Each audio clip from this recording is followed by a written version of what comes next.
जिंदगी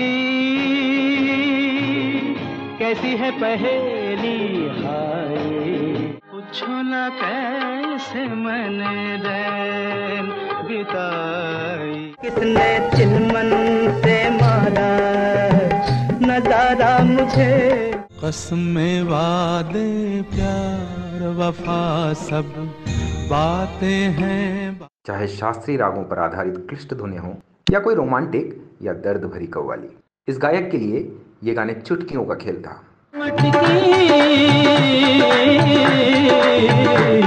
अब लाज राख मुड़ घूंघट पटकोराई गया आंधियारा भोराई। ये शास्त्रीय गीत एक परफेक्ट शास्त्रीय गायक की गायकी की वो मीनार है जो शास्त्रीय रागों के विद्यार्थियों के लिए मार्गदर्शन का काम करती है।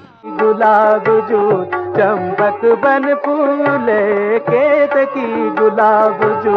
इस क्लासिकल सॉन्ग में सिंगर ने जैसी मुर्गियां, आलाप और गले की गहराई का शानदार नमूना पेश किया, वो इस गायक की सुरों पर मजबूत पकड़ का पक्का सबूत है। चतुर नार करके सिंगार मेरे मन के द्वार ये घुसत जा।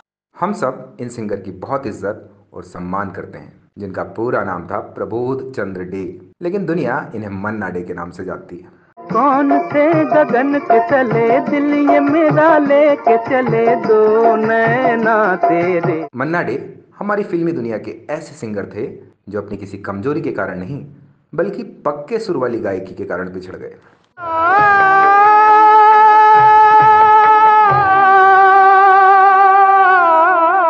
इतने महान सिंगर से बैकग्राउंड सिंगिंग कराना किसी भी गायक के लिए फक्र की बात होनी चाहिए थी, लेकिन इनको ज्यादातर एक्स्ट्रा कलाकार, अपंग या भिखारियों के लिए लिखे हुए गाने गाने को दिए जाते थे। मसीहा सामने तेरे फिर भी न तू बच। ये हमारी फिल्म इंडस्ट्री का दुर्भाग्य ही था कि जिस गायक को नंबर 1 गायक बनना चाहिए था, उसे न केवल उसकी असली जगह से दूर रखा गया, बल्कि कई मौकों पर उन्हें अपमानित भी किया गया।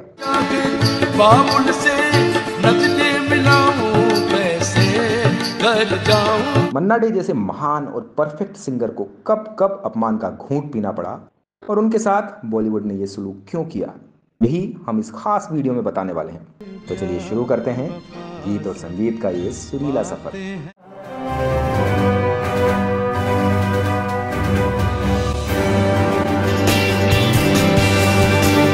ना तो कारवां की तलाश है ईमान मेरा यार मेरी जिंदगी। इन गीतों की लोकप्रियता और इन गीतों के सिंगर मन्ना डे की आवाज क्या किसी भी मायने में दूसरे गायकों से कम है?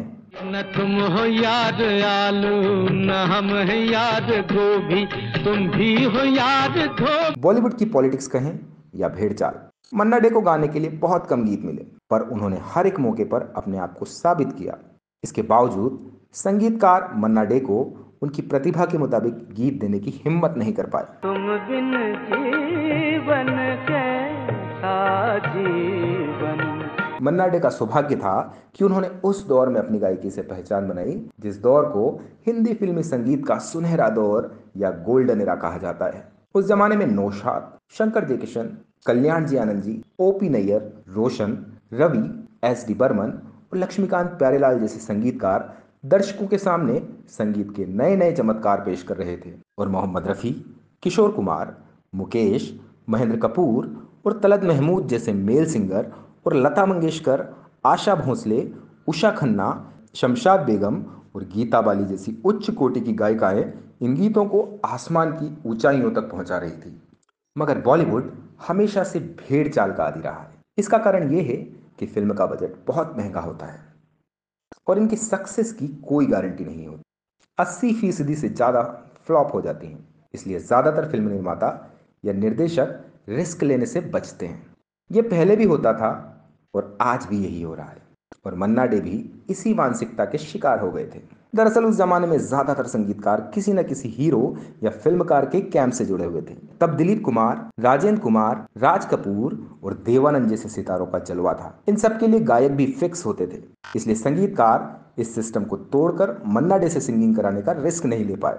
यही वजह थी कि मन्ना डे को ज्यादातर वही गाने मिलते थे जिनका फिल्मांकन हीरो के बजाय कैरेक्टर आर्टिस्ट, जूनियर कलाकार, कॉमेडियन, भिखारी, साधु या किसी बुजुर्ग पर किया जाता था। कोई किसी का नहीं ये झूठे नाते हैं ना तो। ये मन्ना डे के साथ नाइंसाफी थी क्योंकि वो कोई भी धुन या किसी भी हीरो के लिए बैकग्राउंड सिंगिंग कर सकते थे। फिल्मी गायकी के महारथी मोहम्मद रफी साहब खुद मन्ना डे की गायकी के कद्रदान थे और फुर्सत में उनके गाने सुना करते थे।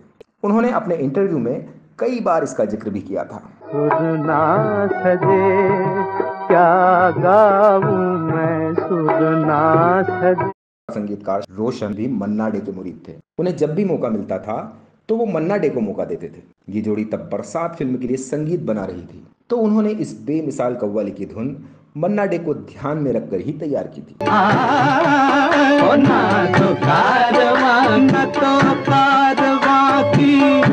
उन्होंने इसकी बंदिश इतनी कठिन धुनों पर बनाई थी कि आम गायकों के पसीने छूट जाते, लेकिन मन्ना डे ने इतनी मुश्किल कव्वाली को हंसते खेलते गा दिया।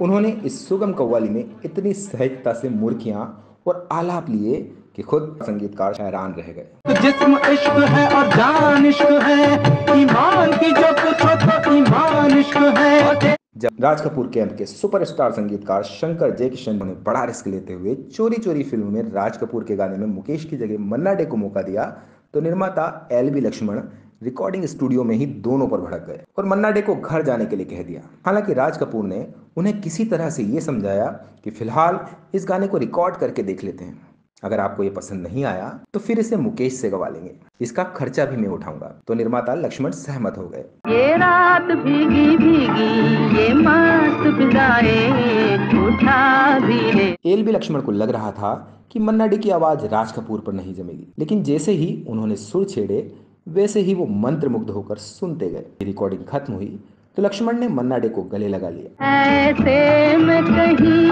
क्या कोई नहीं भूले से जो। इसी तरह की घटना फिल्म की बात एक रात की के दौरान जॉनी वॉकर के साथ हुई थी। अरे किसने चिलमन से मारा। इस फिल्म में उन पर कव्वाली फिल्माई जानी थी। इससे पहले रफी साहब जॉनी वॉकर के लिए कई गाने गा चुके थे और जॉनी साहब उनकी आवाज को अपने लिए परफेक्ट मानते थे, इसलिए उन्हें लग रहा था कि कव्वाली भी रफी साहब ही गाएंगे। मगर जब उन्होंने सुना कि संगीतकार एस डी बर्मन ये कव्वाली मन्ना डे से गवा रहे हैं तो वो इसमें बहस करने लग गए और कहने लगे कि रफी भाई मेरे परमानेंट सिंगर हैं, आपको ये कव्वाली उन्हीं से गवानी पड़ेगी। मगर बर्मन दा ने साफ इनकार कर दिया। अरे फिर न देखा पलट के दोबारा मुझे। इसके बाद जॉनी साहब अपनी शिकायत लेकर फिल्म निर्देशक शंकर मुखर्जी के पास गए, तो उन्होंने भी एस डी बर्मन से कहा कि अगर ये कव्वाली मोहम्मद रफ़ी गाएंगे तो निश्चित रूप से सुपरहिट हो जाएगी, इसलिए आप मोहम्मद रफ़ी को बुला लीजिए। ये सुनकर बर्मंदा बोले कि अगर आप सिंगर को चेंज करना चाहते हैं तो आपको म्यूजिक कंपोजर भी चेंज करना पड़ेगा। मैं अगर फिल्म में संगीत दूंगा तो ये कव्वाली मन्ना डे ही गाएंगे। इसके बाद सबके तेवर नरम पड़ गए और मन्ना डे ने ये शानदार कव्वाली गाई। नजारा मुझे किसने चिलमन से मारा, नजारा। क्या इसे सुनकर आपको लगता है कि मन्ना डे की आवाज जॉनी वॉकर पर अच्छी नहीं लगती? मगर मन्ना डे के करियर में बार बार उनके साथ ऐसे ही बर्ताव होता रहता था। बसंत बहार फिल्म में भी उनके साथ यही हुआ था। एक सुख पाया मैंने 100 दुख सह के, चुप चुप रह के। दरअसल संगीतकार नौशाद के संगीत निर्देशन से सजी बेजू बावरा अपने संगीत और रफी साहब लता जी के गीतों से सुपर डुपर हिट हो गई थी। इसे देखकर निर्माता आर चंद्रा ने भी ऐसी ही म्यूजिक फिल्म बनाने का ऐलान किया। इसका टाइटल था बसंत बहार। गुलाब जो है चंपक बन फूल। इसमें शंकर जयकिशन संगीत दे रहे थे। उन्होंने फिल्म की कहानी के मुताबिक शास्त्रीय रागों पर कठिन धुनें बनाई थी और रफी साहब और लता जी के साथ साथ मन्ना डे को भी लीड सिंगर लिया था। जब निर्माता आर चंद्रा को पता चला कि मन्ना डे कुछ गानों में हीरो के लिए बैकग्राउंड सिंगिंग करने वाले हैं तो वो नाराज होकर रिकॉर्डिंग स्टूडियो में पहुंच गए और संगीतकार से कहने लगे कि भारत भूषण के लिए सिर्फ और सिर्फ मोहम्मद रफी ही गाएंगे, कोई और सिंगर नहीं चलेगा।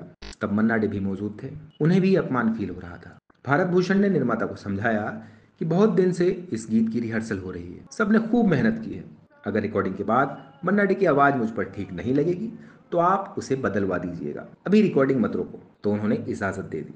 सुर ना सजे, क्या गाऊं मैं सुर के बिना। मन्ना डे ने इस गाने को जिस तरह गाया उससे निर्माता आर चंद्रा बहुत खुश हो गए। इसके बाद मन्ना डे ने बसंत बहार में 3 गीत गाए और तीनों के तीनों आज भी उतने ही लोकप्रिय बने हुए हैं। खेत की गुलाब जो चंपक बन फूले, चुप रह के लुटाया दिल तुझ पे, एक सुख पाया मैंने है भंजना वंदना सुन हमा। इतने अपमान सहकर मन्ना डे ने बेमिसाल गीत गाए और इसी कारण आज भी ज्यादातर लोगों के उन कैरेक्टर के बारे में जानकारी नहीं है जिन पर ये गीत पिक्चराइज हुए थे, लेकिन वो भी आज ये गीत मन्ना डे की वजह से ही सुनते हैं। तो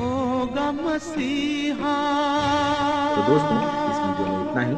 आप भी मन्ना डे की गायकी और उससे जुड़े घटनाओं के बारे में सबको बताना चाहते हैं तो कृपया कमेंट करके अपनी बात जरूर रखें। आपका बहुत बहुत धन्यवाद दोस्तों।